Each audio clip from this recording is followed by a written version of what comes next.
how to connect to the heart, how to create self-love through connection with your heart. And there is a lot about it, but one thing it does as well, and that when you are connected to your heart, this does create deeper and more fulfilling sexuality.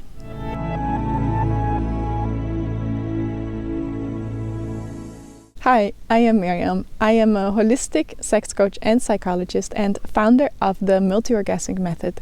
It is my mission to support people in liberating love and sexuality so that they can experience this potential in their body and experience deeper, fulfilling relationships, including the one with yourself. So, how to connect to the heart, to love, to self-love, and how does this lead to, you could say, more fulfilling sexuality? First of all, to connect to love, to self-love, to the heart, it's important to realize that universal love is endless, everywhere. It cannot get empty. It's there, and the only thing you have to do is open yourself for it and let it flow through you. And it's not personal, it's universal. To open up to love means that, in essence, you need to somehow feel safe to surrender. There are many things that can prevent you from feeling safe to connect to this and open up, surrender to this universal love. And often we don't learn when we are a child that love is unconditional or that there is like endless universal love available. We learn that it is conditional. So sometimes we need to release trauma from our childhood, but also trauma from that in the collective daily life is there because we are not living in our societies worldwide as universal, open to love beings. No, it's even considered kind of woo-woo. But you can connect to this source of love within.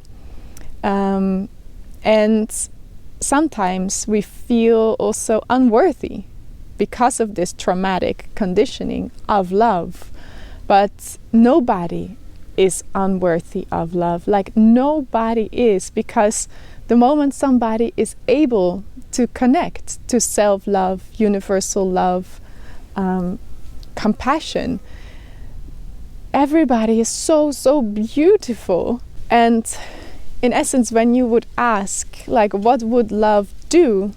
It would take into account self-love and love for the others. So it would find, hopefully, the answer would be considerate of everyone. Let's give an example. So when I came to university, I was in this huge new group of other psychology students, and I felt really shy. And I felt, like I was turning into my shell. And I felt myself also judging other people for superficiality. And it is funny though, because I, of course, was afraid to be judged. So that is why I would crawl into my shell. So I would ask myself at that moment, what would love do? It would soften me. If I then knew, like, what would love do in this moment that I feel overwhelmed in a new group?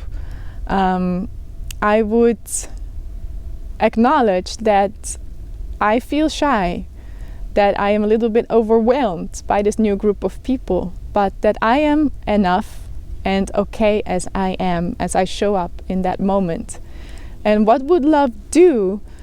It would not judge those other people for them just being themselves and figuring out their lives in their way. And yeah, this is one personal example, but you can also bring this to like a work situation.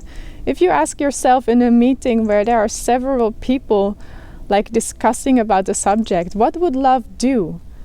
What would the answer to this question change in that situation?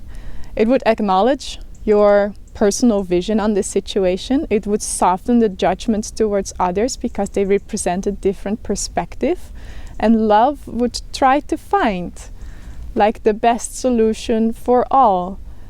Love loves boundaries as well, because boundaries are important. We are not one and the same. It's in our difference that we can move and dance together. Like when you imagine a dance, like when two people are dancing together, or when a group of people are dancing, like there are certain moves they have chosen and some moves they have not. Like there are boundaries, and there is a need and desire for that this type of move gives more joy and pleasure and aliveness in this specific dance. So there's this practice that you can do to, without going into the therapy story, really connect to your heart and to this portal that the heart can be for love and for self-love. For this, you can set a timer of 5 minutes or 10 minutes, and you sit on a chair, or you sit like I do with your spine straight, and you breathe into your heart. You go with your focus, your awareness into your heart space. Breathe there and imagine that there is in your heart this energy ball, and that it pulsates in the rhythm of your breath. So with the inhale, exhale, and let it pulsate in the rhythm of your breath. And that alone, doing this for 5 minutes, for 10 minutes, better even for a week every day, will change something in the alchemy and awareness of your body and sense of love. So then, how does a connection to love and self-love lead to better sex?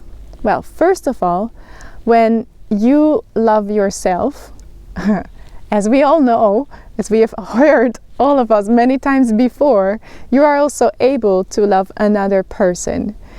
And it comes out of an inner abundance that you are connecting with another person. So when you come out of self-love, out of inner fulfillment, and then approach another being, 1, it doesn't feel needy. 2, there is a connection with the heart that you can share with another person. Heart-connected sex means that the natural polarity between two people, often referred to men and women, that when they embody their natural polarity, there can be this energy circle in the lovemaking, where the man, imagine 2 batteries, plus and minus, where the man is plus in the penis and minus in the heart, and a woman is minus in the yoni and plus in the heart. And this natural magnetic polarity, when there's the involvement of the heart, a woman can give her love and the man can receive it in the heart and bring this to his penetration, that she receives all the way into her heart. And that creates a wonderful experience of union. So that is how a connection with the heart can lead to deeper and more fulfilled sexuality. Because you don't come out of neediness, about a lack of inner fulfillment, but you come from inner wholeness. And that makes all the difference in relationships, and in sexuality. It doesn't mean that we need to be perfect in this at all, because we can't. We are human beings. We are traumatized in love and sexuality on like a collective skill. So we are learning by doing. But to start a practice of self-love, to start a practice yourself in connection with the heart, is a great first step in experiencing more inner peace and more fulfillment in your own life, and of course in your personal sex life as well. And the sexuality with yourself, like self-love making, and of course in lovemaking with a partner. There is also an easy way to transmute the sexual energy into love, and what can support you in this is this first step of the Multi-Orgasmic Method free mini course that I have on my website that you can sign up for. The link is in the description below. So yes, we come to the end of the video. If you liked this video, please like it, and if you would like to share something in the comments, I know you're reading it, so please share yourself to create a little bit of community of exchange around this channel. Okay, much love, and see you in the next video. Bye bye.